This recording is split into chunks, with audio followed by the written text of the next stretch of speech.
What if I told you that every name in a family tree could hold the keys to a divine mystery? My story begins not with my birth, but with a lineage, a tapestry woven through time, connecting the promises of God to the struggles of humanity. Each name in my genealogy tells a story of hope, failure, redemption, and divine faithfulness. And yet, when people hear of the genealogies recorded in Matthew and Luke, they often pause. Why two accounts? Why the differences? What do these names reveal about who I am?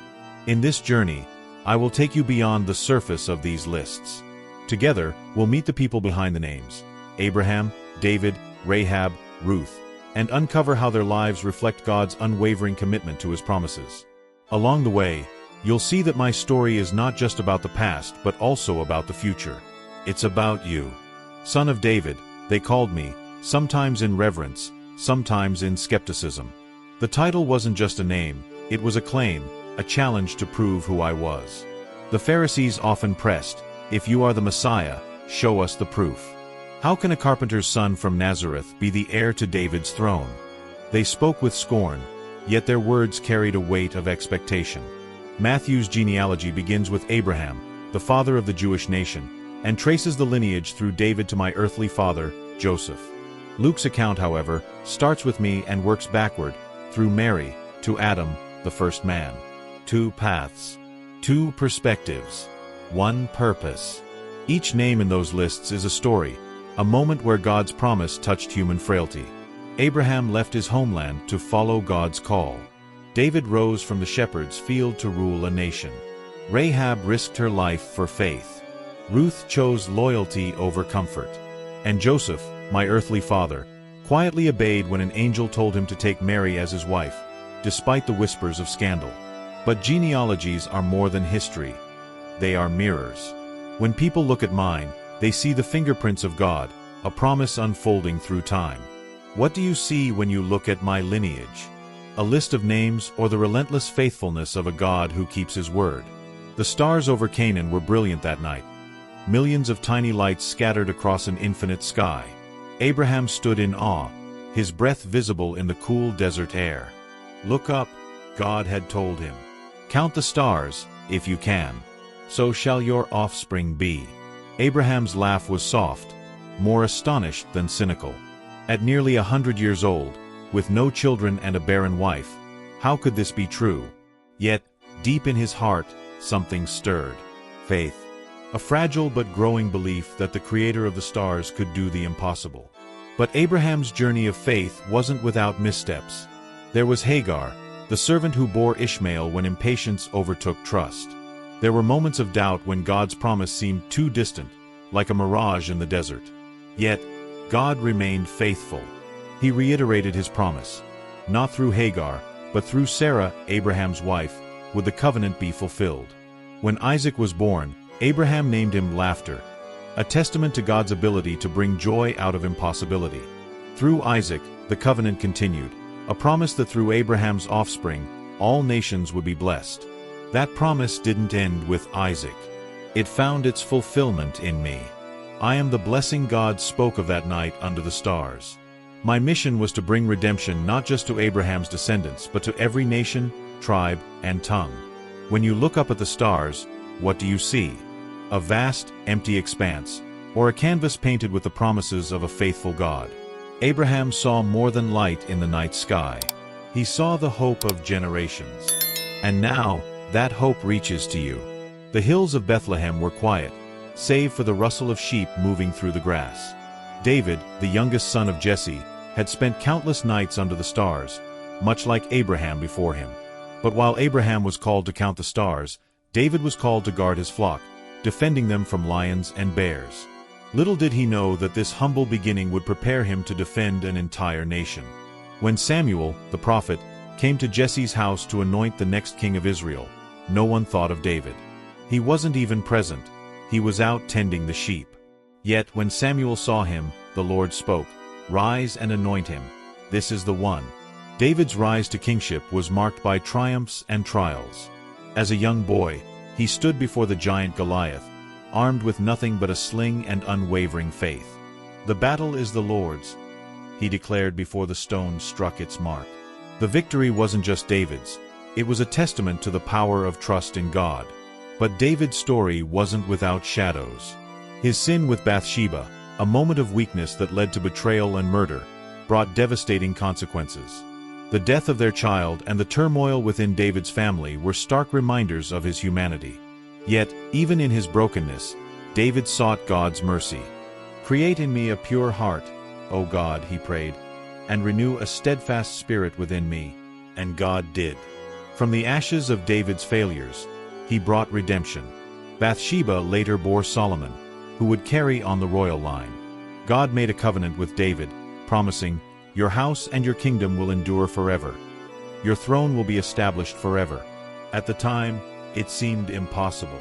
David's dynasty, like all earthly kingdoms, would eventually fall. But the promise wasn't about earthly rule, it was about me. I am the fulfillment of that covenant. My kingdom is not bound by geography or time. It is eternal, reigning in the hearts of those who believe. David's life, with its highs and lows, points to a greater truth. God's promises endure, even when we falter. His story reminds us that our failures don't disqualify us from God's plan. Instead, they highlight His grace. What do you see when you look at David? A flawed man or a faithful God? His story, like mine, invites you to trust in the one who never breaks his word. Genealogies. For some, they're little more than lists of names. For others, they're a source of pride, a way to trace heritage and significance. But for me, they're the foundation of my identity as the Messiah. When you look at Matthew's and Luke's genealogies, you'll notice something curious. Matthew starts with Abraham and moves forward, highlighting my royal lineage through David and Solomon. Luke begins with me and moves backward, connecting me not only to David but all the way to Adam, the first man. At first glance, these genealogies might seem contradictory, but they are anything but. Matthew writes to a Jewish audience, emphasizing my legal right to the throne of David through Joseph, my earthly father. His account is steeped in prophecy, tying me directly to the promises made to Abraham and David. Luke, on the other hand, writes with a universal perspective. His genealogy, tracing through Mary, shows my biological connection to humanity, highlighting that my mission extends beyond Israel to the entire world. Two perspectives, two paths, one purpose. But the genealogies do more than establish lineage. They reveal the heart of God. Look closely at Matthew's account. Among the kings and patriarchs, you'll find names that defy expectations. Tamar, Rahab, Ruth, and Bathsheba. Tamar's story is one of desperation and resilience. Rahab, a Canaanite prostitute, became a woman of faith. Ruth, a Moabite widow, chose loyalty over self-preservation. Bathsheba, caught in scandal, became the mother of Solomon.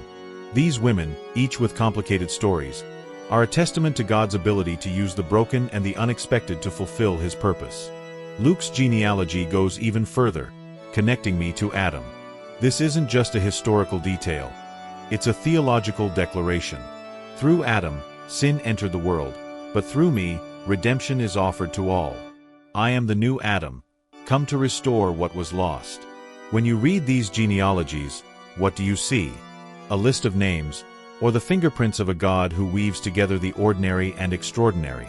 Each name tells a story of grace, redemption, and purpose. And as you look at these names, I ask you to consider, what story is God writing through your life? Names carry weight. Each one in my genealogy holds a story, sometimes triumphant, sometimes tragic, but always a thread in God's greater tapestry. These names remind us that God's work isn't confined to the powerful or the perfect. Let me share the stories of a few whose lives defied expectations. Take Tamar, for example. Her story begins in pain and betrayal. Twice widowed and denied her rightful place in Judah's family, she took a bold and controversial step to secure her future. Disguising herself, she confronted Judah himself, forcing him to recognize her right to justice. Tamar's actions may seem shocking, but her courage ensured the continuation of the line that would lead to me. Then there's Rahab. Living in the doomed city of Jericho, Rahab was a woman whose profession made her an outcast. Yet, when she encountered the God of Israel, she recognized His power. "I know that the Lord has given you this land," she told the spies she sheltered, risking her life to protect them. Her faith saved not only her but her entire family. Rahab became part of Israel and, astonishingly, part of my lineage, a reminder that no one is beyond the reach of grace. Ruth's story, too, is one of faith and loyalty. A Moabite widow, she had every reason to return to her people after her husband's death. Instead, she chose to stay with Naomi, her mother-in-law, declaring, "Your people will be my people, and your God my God." In Bethlehem, Ruth found not only a new home but also Boaz, a kinsman redeemer who restored her life and lineage. From their union came Obed, the grandfather of David. And then there's Bathsheba, whose story is marked by tragedy and scandal. Drawn into David's sin, she lost her husband and bore the weight of public shame. Yet, God redeemed her life. Bathsheba became the mother of Solomon, through whom the royal line continued. Her story is a testament to God's ability to bring beauty from ashes. These women, each with their struggles, remind us that God's plans often unfold through the most unexpected people. Their inclusion in my genealogy challenges societal norms and reveals a profound truth. God's grace is for everyone. What about you? Do you feel unworthy, forgotten, or broken? These names remind us that no one is beyond the reach of redemption. If Tamar, Rahab, Ruth, and Bathsheba could be part of my story, what might God be doing in yours? As I trace my lineage, one truth becomes clear. I am not just the son of David or the descendant of Abraham, I am the son of Adam. Through Luke's genealogy, we journey back to the very beginning, to the first man formed from the dust of the earth. Adam's story is one of promise and loss. Created in the image of God, he walked in perfect communion with the Creator. Yet, through his disobedience, sin entered the world.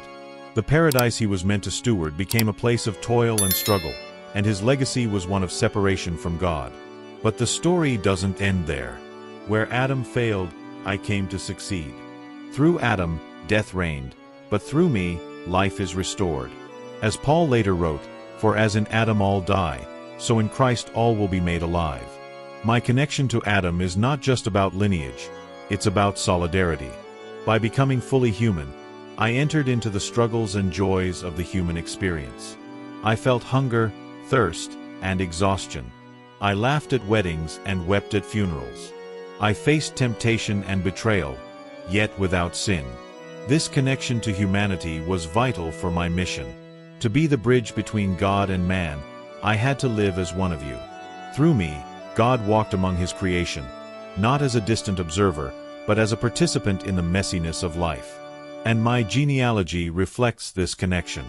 It's filled with people who struggled, doubted, and failed, yet found their place in God's plan.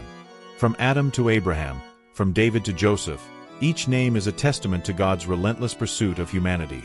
When you look at your own life, do you see the brokenness of Adam or the hope of redemption? My lineage tells the story of both, showing that even in the darkest moments, God's light shines through. And that light is not just for the past, it's for you, here and now. Throughout my genealogy, you'll find the fulfillment of promises made long before I walked this earth. Prophets spoke of me in shadows and whispers, their words carrying hope through centuries of waiting. My lineage, like a map, traces the path of those promises, leading to the moment they were fulfilled. Isaiah saw it clearly. A shoot will come up from the stump of Jesse. From his roots a branch will bear fruit. Jesse, the father of David, was the root of this promise. In Isaiah's time, the royal line seemed cut down, reduced to a stump. Yet, from that stump I arose, not as a king seated on a golden throne, but as a servant bringing life to the weary. Micah named my birthplace long before the journey to Bethlehem. But you, Bethlehem Ephrathah, though you are small among the clans of Judah, out of you will come for me one who will be ruler over Israel. Bethlehem was a humble village, overlooked by most. Yet it became the stage for a miracle, the place where eternity stepped into time. And then there's the covenant with Abraham. God promised him, through your offspring, all nations on earth will be blessed. That blessing wasn't confined to one people or one land. It was for the world. I am that blessing, the fulfillment of the promise that rippled through generations. But prophecies weren't just about where I came from. They spoke of what I would do. Isaiah described me as a suffering servant. He was despised and rejected by mankind, a man of suffering and familiar with pain. By his wounds, we are healed. These words weren't fully understood until they were lived. My life, death, and resurrection gave meaning to every prophecy, showing that God's plan was far greater than anyone imagined. These prophecies are not coincidences or clever stories. They are the fingerprints of a faithful God. Each one reveals a piece of who I am and what I came to do. Together, they form a picture of hope, a promise fulfilled not just for those who came before, but for you. When you hear these prophecies, what do you feel? Doubt, wonder, hope. I invite you to look closer, to see how every word, every promise, was pointing to me. Not for my glory, but so that you might know the heart of the one who sent me. And so, we come to the end of this journey, or perhaps the beginning of yours. My genealogy is more than a record of names. It is a declaration of God's faithfulness. From Abraham to David, from Rahab to Ruth, from Adam to you, it tells a story of promises made and kept, of lives redeemed and purposes fulfilled. The names in my lineage are symbols of grace. Abraham reminds us to trust in the unseen. David shows us that even the flawed can reflect God's glory. Rahab teaches us that no one is too far gone to be redeemed. Ruth reveals that loyalty and faith can open the door to extraordinary blessings. Bathsheba, despite her pain, reminds us that God can bring beauty from ashes. But this story isn't just about them. It's about you. When you look at your life, do you see yourself in their stories? Have you, like Abraham, struggled to trust in God's promises? Have you, like David, felt the weight of failure? Or perhaps, like Rahab, you wonder if redemption is possible for someone like you. The good news is this: the same God who wove together the lives of these ancestors is still at work today. He is writing a story that includes you. But there is one question you must answer. Will you accept his invitation? Just as Abraham had to leave his homeland, just as Ruth had to step into the unknown, just as David had to rise above his failures, you, too, are called to respond.